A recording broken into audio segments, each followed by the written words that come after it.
Assalamualaikum warahmatullahi wabarakatuh. Alhamdulillahirabbil alamin. Allahumma shalli wa sallim ala sayyidina Muhammadin wa ala alihi washabihi ajma'in. Amma ba'd. Para pemirsa NU Online rahimakumullah. Di dalam bulan suci Ramadan kita dianjurkan atau bahkan sangat ditekankan oleh baginda Nabi untuk menghidupkan malam di bulan-bulan Ramadan.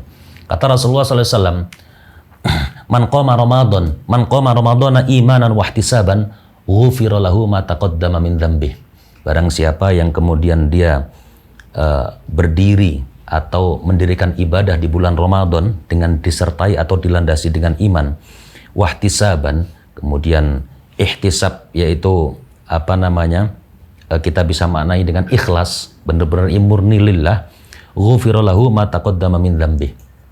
Kemudian ulama membahas tentang hadis ini adalah menjadi salah satu landasan di mana kita disunahkan melaksanakan sholat tarawih. Pada kesempatan kali ini saya akan mengajak Anda untuk membahas tentang sejarah sholat tarawih. Jadi pada zaman Rasulullah SAW, bahwasanya sholat tarawih ini pertama kali didirikan adalah tahun kedua saat baginda Nabi Muhammad SAW sudah bermukim di Madinah atau tahun kedua Hijriah.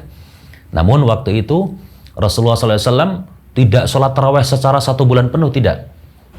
Bahkan masyhur kita ketahui dalam sebuah hadis yang diriwayatkan oleh Sayyidah Aisyah, salah satu istri beliau, bahwasanya Rasulullah SAW itu waktu itu sholat tarawih di Masjid Nabawi. Namun di malam ketiga atau malam keempatnya beliau tidak keluar untuk menuju ke masjid. Jadi pertama kali beliau sholat di masjid, para sahabat semakin banyak berkumpul mengikuti apa yang dilaksanakan oleh Rasulullah SAW. Lalu kemudian para sahabat pada bertanya, loh Rasulullah kok cuma 2 malam saja sholat tarawih? Lalu apa kata Rasulullah? Karena Rasulullah ini mengkhawatirkan jikalau kemudian satu amalan yang beliau lakukan diikuti para umatnya, ini nanti bisa diwajibkan oleh Allah Subhanahu Wa Taala kepada umatnya. Nah, inilah kearifan Rasulullah yang tidak mau memberatkan kepada umatnya. Nah, kemudian berjalan setelah itu, maka para sahabat tetap melaksanakan sholat tarawih, namun di kediaman masing-masing. Hatta atau bahkan sampai pada periode kekhalifahan Sayyidina Abu Bakar As-Siddiq. Pada masa kekhalifahan Sayyidina Abu Bakar As-Siddiq, ini tidak ada sholat tarawih secara berjamaah di Masjid Nabawi, nggak ada sama sekali. Sampai beliau selesai menjadi Amirul Mukminin atau menjadi khalifahnya Rasulullah SAW. Jadi pada periode Rasulullah sampai kepada habisnya periode Sayyidina Abu Bakar As-Siddiq, para sahabat ini sholat tarawih di kediaman masing-masing.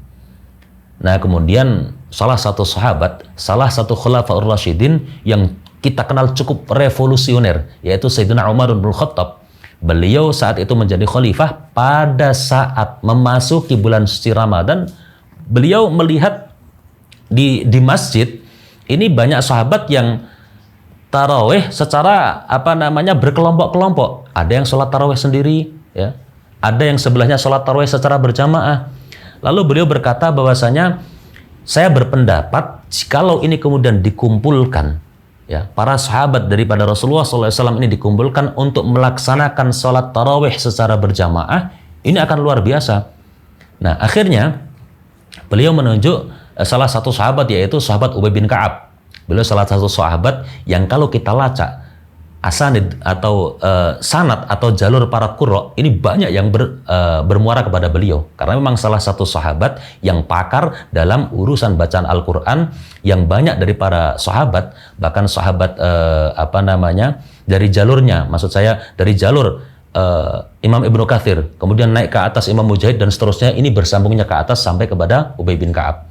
Beliau ditunjuk untuk menjadi imam tarawih, dan semua waktu itu di Madinah para sahabat berkumpul menjalankan sholat tarawih berjamaah di Masjid Nabawi dengan diimami 1 orang. Yang luar biasa, apa komentar daripada Sayyidina Umar? Ni'mal bid'atu hadhih. Ni'mal bid'ah hadhih. Beliau berkata bahwasanya nikmatnya bid'ah ini adalah hal yang seperti ini, yaitu melaksanakan sholat tarawih secara berjamaah. Lalu kemudian tinjauannya dalam agama kita bagaimana? Apakah bid'ah ini salah? Enggak, sama sekali enggak salah. Bahkan ini menjadi perintah daripada Rasulullah SAW. Rasulullah SAW berkata bagaimana? Alaikum bisunnati wa sunnati khulafair rasyidin al-mahdiyyin min ba'di. Jadi beliau itu meninggalkan sunnah atau tradisinya Rasulullah dan khulafair rasyidin. Kita tentunya tahu dong, yang masyhur khulafair rasyidin tidak ada khilaf itu adalah 4. Ya.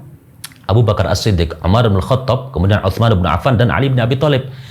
Ketika kita mengikuti tradisi atau yang biasa dilakukan oleh 4 khulafaur rasyidin ini, berarti secara tidak langsung kita mengamalkan apa yang diperintahkan oleh Rasulullah, alaikum bisunnati wa sunnati khulafair rasyidin al-mahdiyyin min ba'di.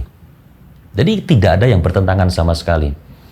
Nah, oleh karenanya semua sekarang jamaahirul ulama ya, atau mayoritas ulama itu kemudian semua bersepakat bahwasanya salatut tarawih munfaridan, salat tarawih secara sendiri-sendiri dan salatut tarawih secara berjamaah pahalanya lebih banyak salat tarawih berjamaah.